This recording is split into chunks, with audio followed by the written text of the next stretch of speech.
అందరికీ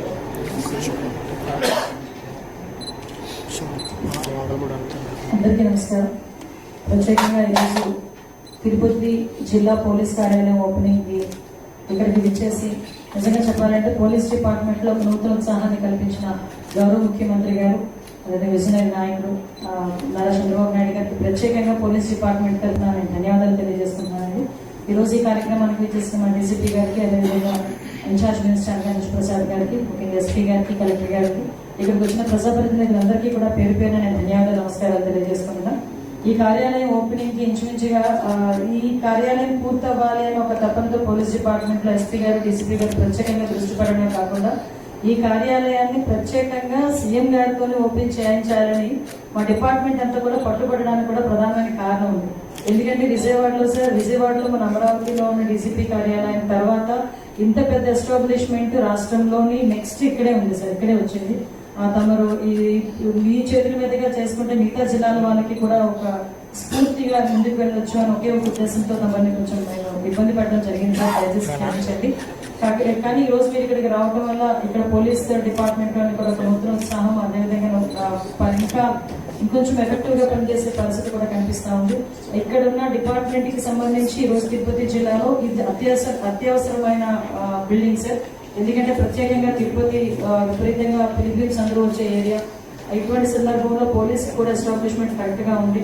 మీ దయ వల్ల మిగతా జిల్లాల వారిగా కూడా డీసీపీ గారు, అదేవిధంగా మీ సహాయ సహకారాలతో మిగతా జిల్లాల్లో కూడా డిపిఓ కార్యాలయాన్ని అతి త్వరలో సహాయ సహకారాలు అందిస్తారని మనస్ఫూర్తిగా తెలియజేసుకుంటూ ఈ అవకాశం ఇచ్చిన మీ అందరికీ కూడా ప్రత్యేకంగా ధన్యవాదాలు తెలియజేసుకుని సెలవు తీసుకుంటున్నాను సార్.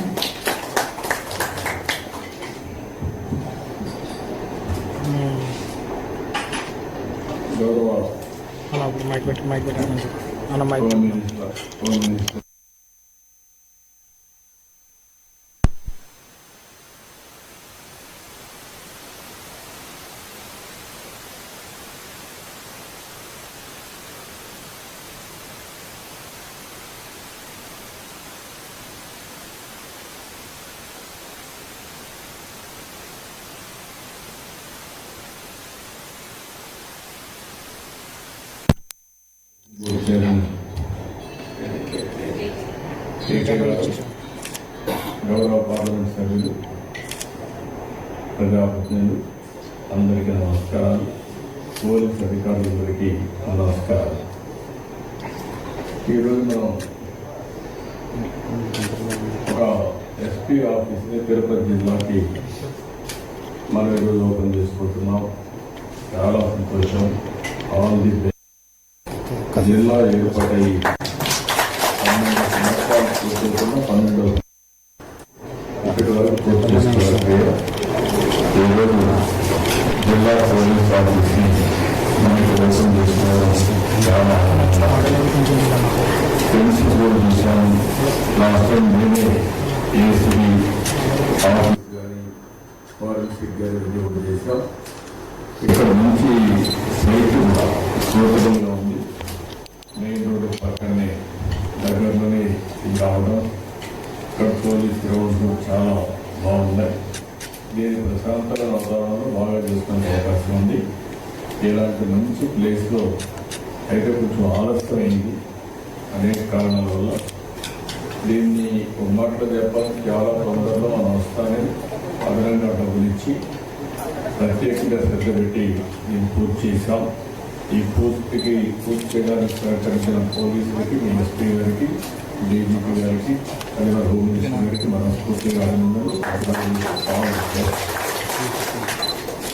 అయితే ప్రపంచంలో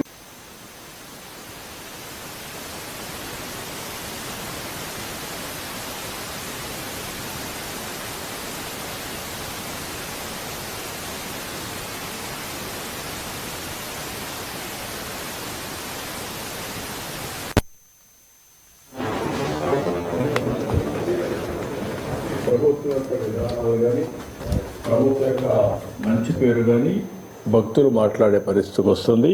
ఆ విషయం మనందరం గుర్తుపెట్టుకోవాల్సిన అవసరం ఉంది. ఈరోజు దేశ విదేశాల నుంచి భక్తులు వస్తారు. వాళ్ళకి రక్షణ, భద్రత, దీంతోపాటు వాళ్ళని తిరుమల తిరుపతి దేవస్థానం పవిత్రత కాపాడే బాధ్యత కూడా ఉంది. ఏ చిన్న సంఘటన జరిగినా దాన్ని పెద్ద ఎత్తున ఎక్స్పోజ్ చేసే పరిస్థితి కూడా ఉంటుంది. ఎందుకంటే ఇది ఒక పవిత్రమైన స్థలం కాబట్టి. ఇక్కడే పోలీస్ ఎంప్లాయీస్కి అందరికీ, ఇక్కడ పనిచేసే ప్రతి ఒక్కరికి, కమిషనర్ అబ్బరాం, ఎస్పీ పోలీసు కానీ అందరూ కానీ దీన్ని దృష్టిలో పెట్టుకోవాల్సిన అవసరం ఉంది. అయితే ఇంకొక పక్కన ఇక్కడ ఈ పోలీస్ స్టేషన్ ఒక మోడల్గా చేసుకొని ఈ ప్రాంతంలో ఎక్కడ ఎవడు తప్పు చేసినా ఇమ్మీడియట్గా కానీ పట్టుకోగలిగిన పరిస్థితికి వస్తే చాలా ఒక ఇమేజ్ పెరిగే పరిస్థితి వస్తుంది. పోలీసులు ఒకటే గుర్తుపెట్టుకోవాలని చాలా స్పష్టంగా చెప్పాను. నేను ఎప్పుడు ముఖ్యమంత్రి అయినా పోలీసులు ఎప్పుడు లా అండ్ ఆర్డర్ ఎప్పుడు సమస్యలు ఉండవు. ఇప్పుడే కాదు, నేను ఇంత మునుపు కూడా చూశాను. అటు ఇటు కొంతమంది కుప్పిగంతులు వేయాలనుకున్నా ఎవడు ఆటలు సాగవు. ఎప్పుడైనా సరే లా అండ్ ఆర్డర్ పర్ఫెక్ట్గా మెయింటైన్ చేయడం ఈ ప్రభుత్వ విధానం, దాంట్లో ఏమాత్రం రాజీ లేదు. అందుకే నేను ఇక్కడుండే మిమ్మల్ని అందరూ కోరేది ఏంటంటే, మీలో ఒక ఆలోచన, ఇది ఒక ఆధ్యాత్మిక కేంద్రం. భక్తులు ఇక్కడికి వచ్చినప్పుడు దేవుని మీద తప్ప వేరే ఆలోచన ఉండదు.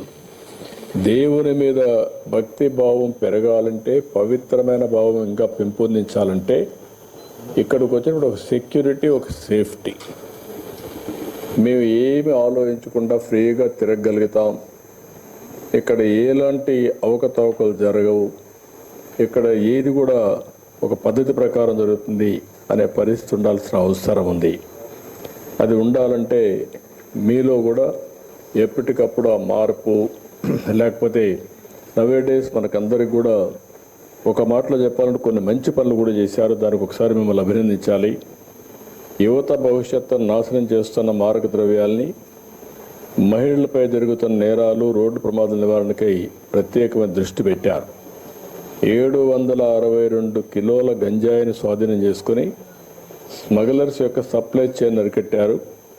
179 మందిని అరెస్ట్ చేశారు.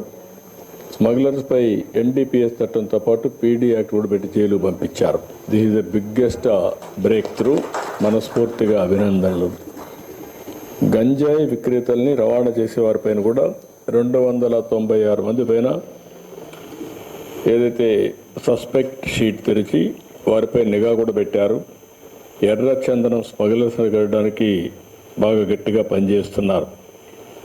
జిల్లా వ్యాప్తంగా గ్రామాల్లో 786 డ్రగ్స్ అబ్యూస్ ప్రివెన్షన్ కమిటీ ఏర్పాటు చేసి మోడల్లో కూడా అవేర్నెస్ తీసుకొస్తున్నారు. దీన్ని కూడా మనస్ఫూర్తిగా మన ఇటీవల ఒక మంచి కార్యక్రమం తీసుకున్నారు. No helmet no petrol. బాగా పాజిటివ్ మంచి ఇంపాక్ట్ వస్తుంది. నేను ఒకటే మీ అందరినీ కోరుతున్నాను. చాలా సమస్యలు చూశాను. ఒకప్పుడు తీవ్రవాద సమస్య, ఏ సమస్య అయినా అది సమాజం ఆమోదించినటువంటి కార్యక్రమం ఎవరేం చేసినా, యాంటీ సోషల్ చేసినా అది సస్టైన్ జరుగుతుంది. ఆ రోజుల్లో నేను చాలా గట్టిగా ప్రయత్నిస్తాను. 2003 నా మీద హత్య ప్రయత్నం చేసిన, 23 క్లీన్ ఆఫ్ మైన్స్ ప్లాన్ చేసిన పరిష్కారం అయ్యే పరిస్థితి వస్తూ ఉంది. అంటే మనం గుర్తుపెట్టుకోవాల్సింది, ఏదైనా సరే సమాజ హితం కోసం కాకుండా, రాజ్యాంగ పరంగా కాకుండా చట్ట వ్యతిరేక కార్యక్రమాలు ఏవి కూడా సస్టైన్ కావు. రాయలసీమలో ఒకప్పుడు పెద్ద ఎత్తున ముఠా కక్షలు ఉండేటివి.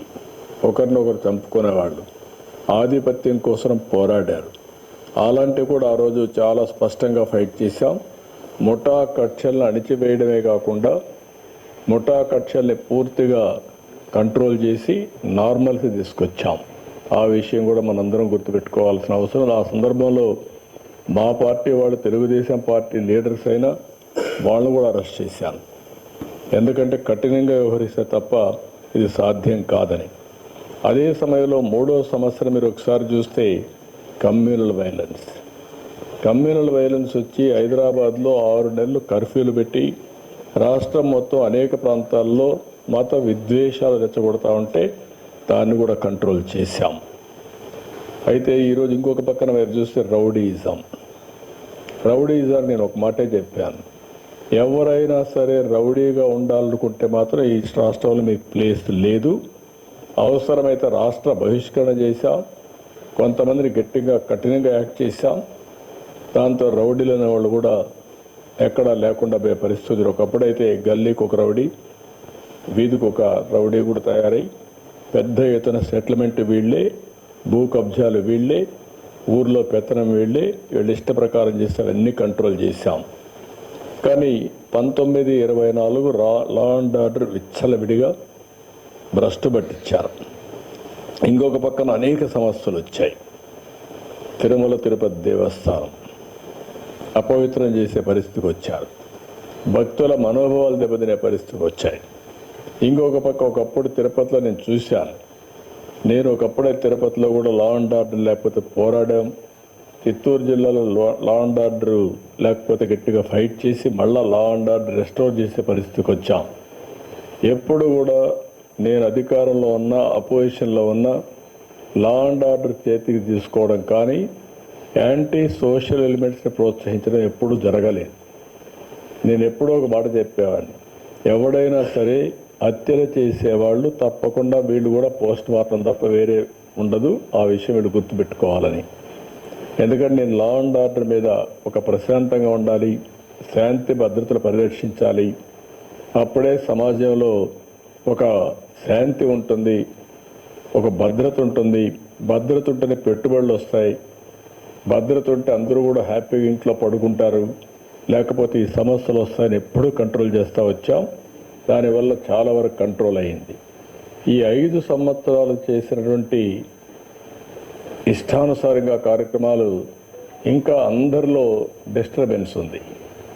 ప్రజల్లో డిస్టర్బెన్స్ ఉంది, పార్టీల్లో డిస్టర్బెన్స్ ఉంది.